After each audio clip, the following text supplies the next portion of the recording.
Howdy folks, my name's Christian and welcome to Bullish on Farming. Today checking in with our mums, our main group. Beautiful morning on August 18th. Still no rain. You know, I don't think we've really gotten rain, like rain, since June 15th. So we're talking about 63 days where we may have gotten a couple millimeters. And it broken up at that, so not really much to take in the ground. But we're not complaining. This is what we're leaving behind in this paddock. Now, I got these girls on an afternoon moving routine, so we still got the day to graze this. You can see they've used this section of the field since the evening to just bed down, which is why a lot of it is trampled. And this is the stronger end of the field too, so the growth's definitely not like this on the other side of the field. And some people may say, well, you know, I wish that the cattle ate all that. Well, first of all, they did eat from this. It's not like they ate nothing, but they've definitely trampled down a bunch. And we're gonna chalk that up as a win because we're investing in our soil and our carbon floor, and this is now going to retain all the moisture we do get for the remainder of the year, but it's also going to be established as a nice strong end of the pasture for next year. Now, if you do this year after year and you're compounding your carbon, you're going to be retaining a lot of moisture, yes, but you're also going to be giving a lot of organic matter to feed your soil as it breaks down. And having good ground cover is always good, no matter what, because it protects your soil from the harsh exposure to the elements, but it also gives an ecosystem for critters and bugs and whatnot to thrive. I don't know if you can see this in the camera, but as I'm walking, you got crickets, grasshoppers, grubs, bugs jumping everywhere. And we want our pastures full of life. That is the first sign of fertility, is life forms thriving and living in your pasture. Not just your animals, but insects. And you know that on a more microscopic level, you know that you got more bacteria going on to draw those insects and the fungal webs. And that is fertility. Okay, life attracts life. And that's what we're trying to do with these pastures, is restore the life in these pastures to attract more life forms, even those that you're not aware of. So today, what I really wanted to talk about was this pasture that we're working with, because some people might find themselves in a similar situation. As I mentioned, we have very strong grass growth on this side. But as we get into the field here, closer to the east end of the field, we're going to see a lot of weeds, and it almost seems like more weeds than grass. Okay, now I wasn't on the farm when this field was seeded 2 years ago, but my suspicions tell me that this was seeded and then hammered down. By that I mean overgrazed by the cattle in the first year, when really that first year crop of pasture should have just been left to grow out and express itself, maybe with some light grazing from the cattle. But why I suspect that is because with all this weed here that's taking, if you've hammered down your first year plant by grazing it, all the undesired vegetation was probably left to thrive. And so these weeds got to grow out, and when the cattle grazed the grasses down, great. The weeds were more mature than those grasses, and they kept thriving and growing all season. And so those weeds probably went to seed, and as the grass kept getting hammered down, those weeds just seeded themselves. And on your next year, you found that you got more weeds. And some people might say, well, let's just till this up and reseed it. Well, you know, this field was tilled 2 years ago. And I'm not a big fan of tilling but there is a time and place for it. But what I'm trying to get at here is that the problem is not that this field wasn't tilled and seeded right. It's that it was not managed properly with livestock management. And that's fine, because, you know, the farm wasn't as focused on regenerative techniques then. But now we're focusing on it and getting our program going. But as you can see, the cracking we got here from the drought, which has nothing to do with the seeding and the planting. I feel like I'm gonna fall through the earth here. Look at that. Not only have we not gotten optimal moisture conditions to grow, but we're dealing with a weed invasion in here. So what are we doing about it moving forward? We're lightly grazing these fields. You know, the typical paddock size that I use on our stronger fields, I double that for this. I double the surface area so that the cattle can browse and sweep through this paddock less thoroughly than they can the other ones.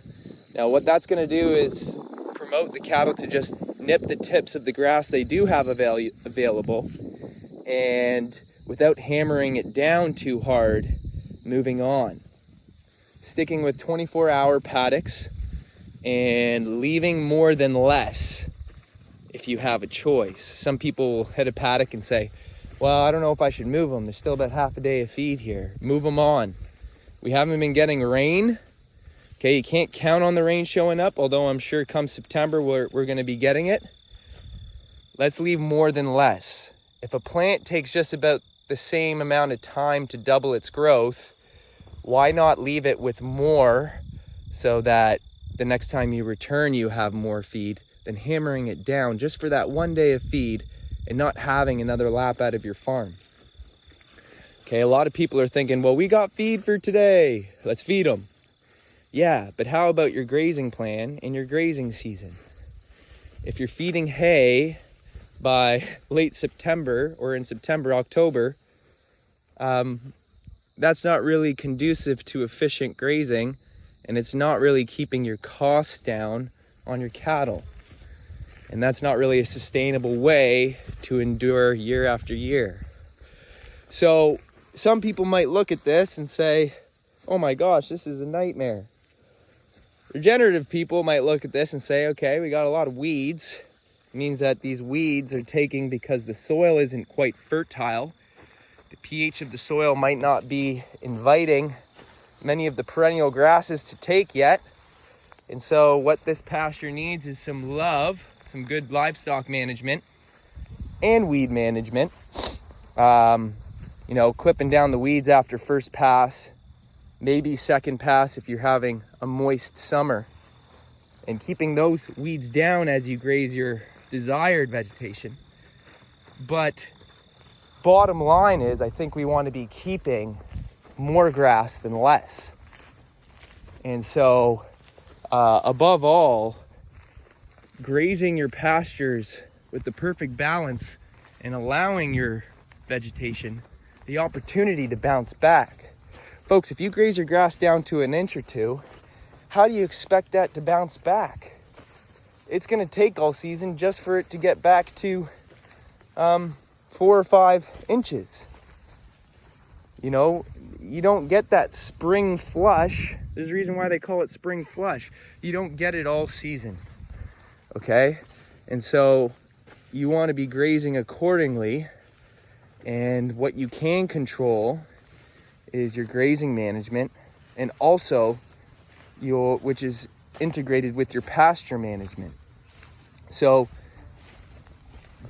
being anticipatory of the next lap of your farm and not just thinking of feeding your cattle for this day only. Okay, that's kind of the paradigm shift when you start looking at working with your land and the animals in an integrated approach. And because of that, we got plenty of green. I've noticed that the cattle's stool starting to loosen up and get all green again, kind of like when you get that spring flush. It's because they got a lot of nutritionally dense vegetation to forage. And we're happy about it. The calves have been growing out well. take a look at how some of our calves are beefing up. I mean, take a look at this calf right here. Got a gut on it, filling out nice and full, straight back, good size. Now we do have some younger calves here that have yet to fill out yet. But these two beefies and that one right there, you know, we had the organic auditor come by our farm the other day. And she said, "Oh, do you guys use calf starter? You know, some grain to start out your calves?" And I said, "Nope." She said, "Whew, you got some good looking calves." They're beefy. And she goes around and she visits farms. And when your calves start right, folks, they grow out so well, so much better when they don't get that great start. And when you're sending them to market for beef, you want beefy calves, obviously, or sorry, steers or heifers.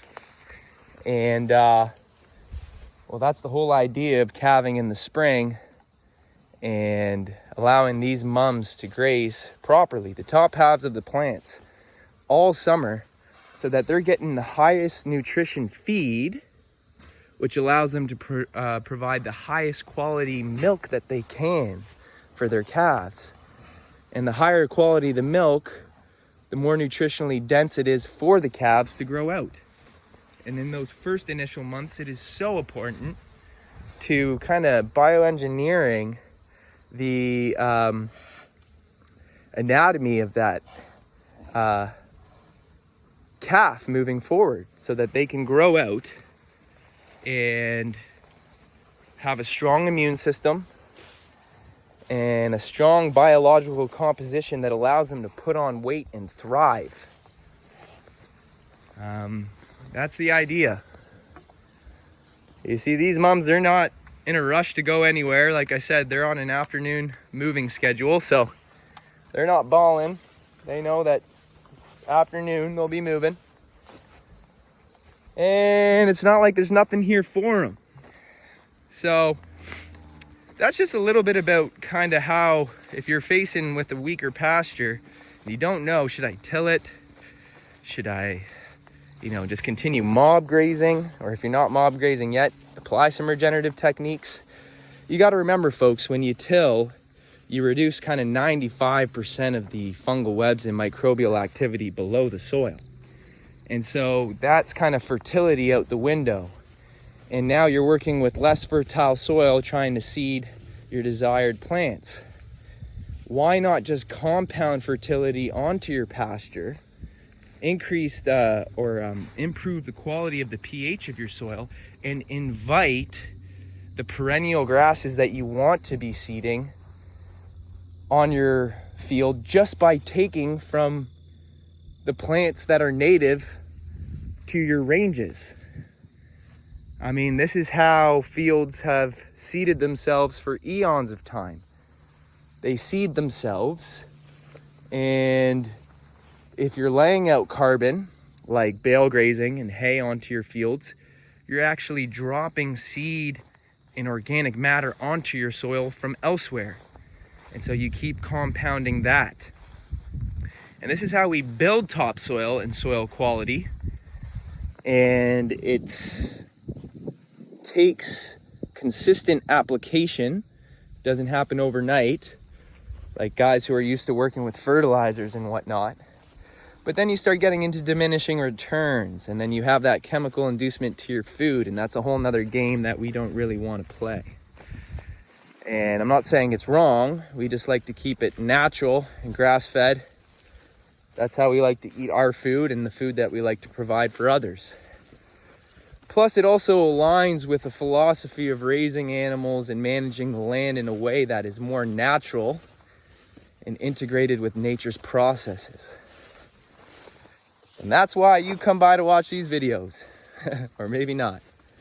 This channel is a channel for farmers, people who want to farm, or people who are interested in farming. So having said that, cap it off here and say thanks for stopping by. See you on the next one.